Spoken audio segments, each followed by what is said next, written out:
के साथ किसी भी कारणवश कोई अन्याय हो रहा है, मुझे नहीं फ़र्क पड़ता कि मैं उस सरकार का हिस्सा हूँ। मुझे नहीं लगता कि मैं कोई विपक्ष के रूप में सिर्फ़ और सिर्फ़ मुख्यमंत्री जी से छात्र अभ्यर्थी इन्हीं विषयों को लेकर आज मेरी बातचीत हुई है। बिहार की राजनीति में बड़े बड़े खिलाड़ी चिराग पासवान को अनाड़ी समझा करते थे। वो ये समझते थे कि चिराग पासवान के वजूद और वर्चस्व को समाप्त कर दिया जाएगा और इसी कड़ी में चिराग पासवान के पार्टी से लेके परिवार तक टूट गया था और चिराग पासवान के विधायक और सांसदों को तोड़ा गया था।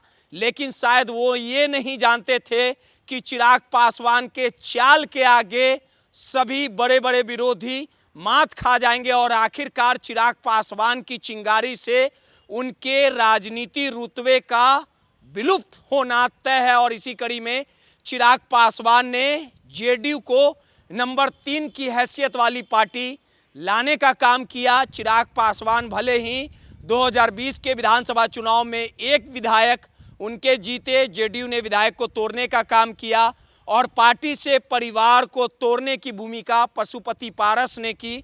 लेकिन चिराग पासवान ने बढ़ते समय के साथ अपने राजनीति रुतबे और वर्चस्व को इतना ऊपर उठा दिया कि शायद भारतीय जनता पार्टी ये भी नहीं सोचती होगी कि चिराग पासवान का बिहार की सियासत और राजनीति में इस कदर कद बढ़ेगा।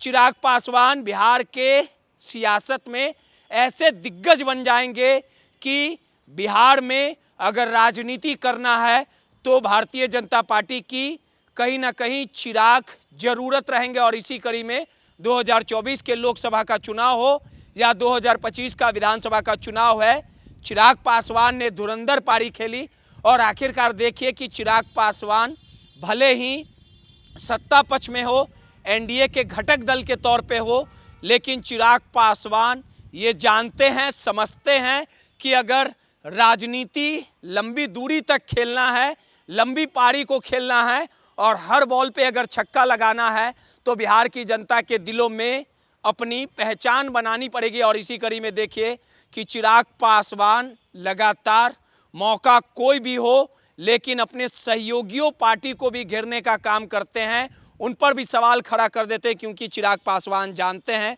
कि अगर सच की बातें अगर नहीं बोली जाएगी, उसे दबाया जाएगा तो इसका खामियाजा आने वाले समय में हमें भुगतना पड़ सकता है। भरत तिवारी का प्रकरण हो या जो छात्र आंदोलन कर रहे हैं, इनकी मांगों को लेके कल छात्रों के बीच कहीं ना कहीं चिराग पासवान पहुंचते हैं, उनसे मुलाकात करते हैं और ये भरोसा दिलाते हैं कि उनकी आवाज़ को वो सीएम सम्राट चौधरी तक पहुंचाया जाएगा।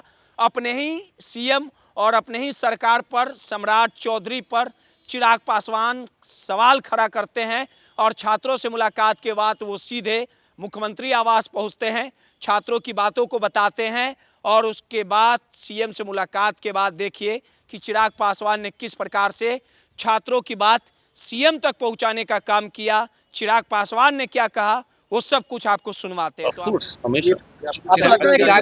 मैं युवाओं के साथ या हर उस वर्ग व्यक्ति के साथ मजबूती से खड़ा हूँ जिसके साथ किसी भी कारणवश कोई अन्याय हो रहा है। मुझे नहीं फ़र्क पड़ता कि मैं उस सरकार का हिस्सा हूँ तो क्या मैं विपक्ष की भूमिका बांध रहा हूँ।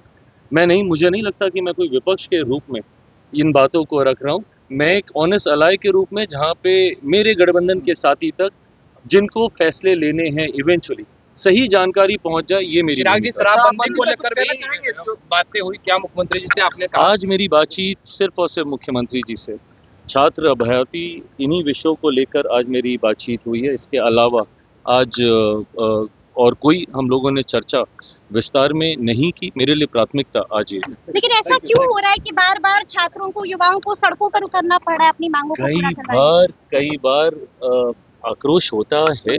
मुझे लगता है कि जैसा मैंने कहा, संवाद ही समाधान की ओर लेकर जाएगा और अब हम लोग समाधान की ओर बढ़ रहे हैं। तो आपने साफ तौर पे सुना कि चिराग पासवान ने छात्रों के हित के लिए अपने ही सरकार के खिलाफ मोर्चा तक खोल दिया है। सहयोगी मुन्ना के साथ रोहित, माईपीडीए समाचार पटना।